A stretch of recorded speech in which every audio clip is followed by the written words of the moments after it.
So ayan mga master, try ulit tayo. Balik tayo dito sa naghunt natin. Kaya magong yan. Nabulabog natin yung mga hin mga master.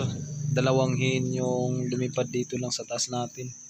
At yung lalaki naman doon sa unahan kaso na bulabog natin. Pero try pa rin natin mga master. Sita pa rin tayo. Yung hin lang naman yung nabulabog. Siliparan. Try pa rin natin. Sita pa yung magong kung malapit ba yung alpas mga master. So ayan. Ito si magong pag bagong ano natin sa bag ginalabas yan. Pakinggan nyo mga master.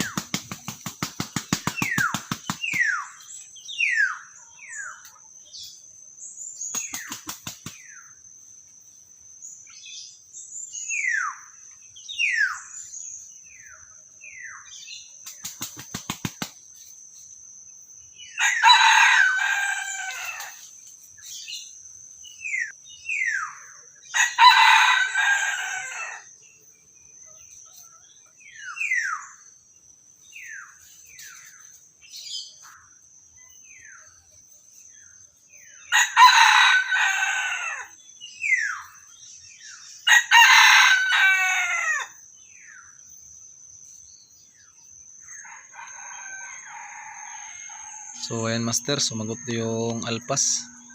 Yan yung ating target kanina. Nasa baba na siya mga master dahil yun nga doon siya pababa yung ano. Dahil yung hin dyan, doon nagliparan sa baba. Yan panay tilawak dyan yung alpas mga master. Grabe yung tilawak na.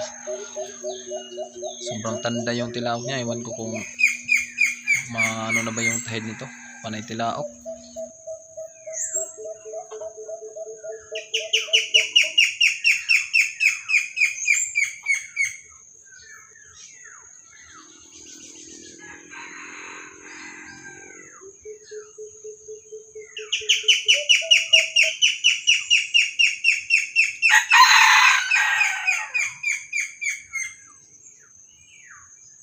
So mga master, inanda natin. Ayaw talaga dumikit sa ating tipasan. Ayaw dumikit. Antay natin ng 2 oras. Tumahimik na, hindi na sumagot sa ating tipasan. So ayan, kunuha ko na lang yung ating tipasan. Babalikan ko na lang yan mga master sa ating magong. Dahil di pa naman sila nagkakita ni magong yan, alpas na yan. Si magong dadalhin natin bukas at saka under training magdadala tayo bukas. So yan mga master, dito na lang.